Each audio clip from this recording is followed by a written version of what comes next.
আসসালামু আলাইকুম প্রিয় দর্শক, সবাই দেখতে পাচ্ছেন যেখানে আমাদের খাই সমিতির জন্য গরু কিনে নেওয়া হয়েছে কালকের হাটে। তো আমার কাকার মুখ থেকে শুনি যে কত কিভাবে কিনে আনলো, কোন হাট থেকে।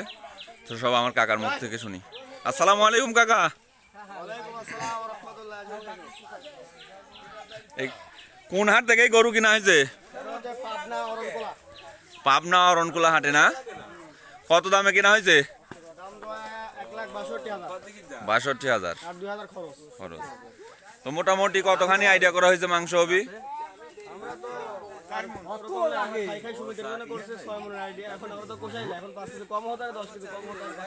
তার মানে মোটামুটি ওজন করা হয়েছে 6 মণ নাই গরুর। তো প্রিয় দর্শক দেখতে পাচ্ছেন মোটামুটি গরুটা অনেক হাইট আছে, অনেকটা বড় আছে, প্রায় এক মানুষের সমান সমানই। তো গরুটার দাম মূলত 62,000 এবং 2,000 টাকা খরচ। আর তারা আইডিয়া করছে মোটামুটি 6 মণের মতো। তো দেখা যাক, ইনশাল্লাহ আপনাদের দেখাবো যে কতখানি মাংস হয়। তো এখনই গরুটা জবাই করা হবে। তো একটু পরে আপনাদের দেখাবো যে এই গরুর কতখানি মাংস হয়, কত খেয়ে এটা আপনাদের বলবো।